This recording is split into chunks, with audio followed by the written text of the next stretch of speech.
السلام علیکم ورحمۃ اللہ وبرکاتہ۔ بسم اللہ الرحمن الرحیم۔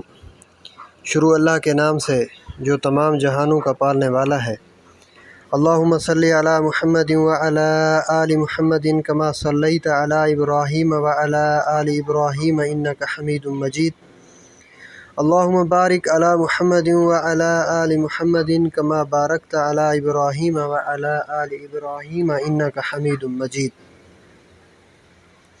حضرت مولانا جلال الدین رومی رحمۃ اللہ علیہ نے حکایات کے انداز میں بڑی قیمتی بات سمجھائی ہے۔ لکھتا ہے کہ ایک جوہری کے ساتھ ایک چور ہم سفر ہو گیا۔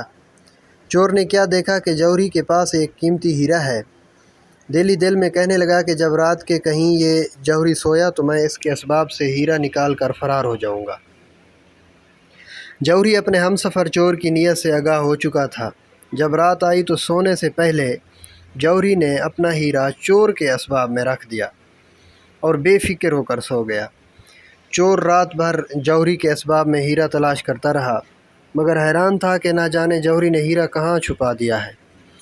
چور کی مسلسل 3 راتیں اس طرح مایوسی کے عالم میں گزر گئیں۔ آخر چور نے جوہری سے کہا کہ دن کے وقت تو ہیرا تمہارے پاس ہوتا ہے، رات کو کہاں جاتا ہے؟ مجھے 3 راتیں جاگتے ہوئے گزر گئیں مگر رات کو ہیرا کہیں نہیں ملتا۔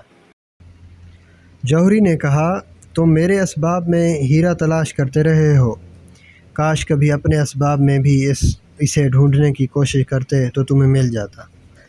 تو بات یہ ہے دوستو کہ خدا کو ادھر ادھر تلاش کرنے کی ضرورت نہیں، اپنے من میں جھانک کر دیکھ لو، انشاءاللہ خدا مل جائے گا۔ فرماتے ہیں کہ اللہ نے ساری کامیابی دین میں رکھی ہے اور ہم اسے دنیا میں تلاش کر رہے ہیں۔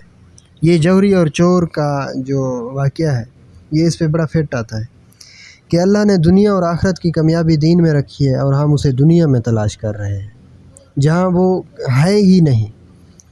اللہ پاک ہمیں دین پر پورا چلنے کی توفیق عطا فرمائے۔ مجھے دعاؤں میں یاد رکھنا۔ والسلام۔ اللہ آپ لوگوں کا حامی و ناصر ہو۔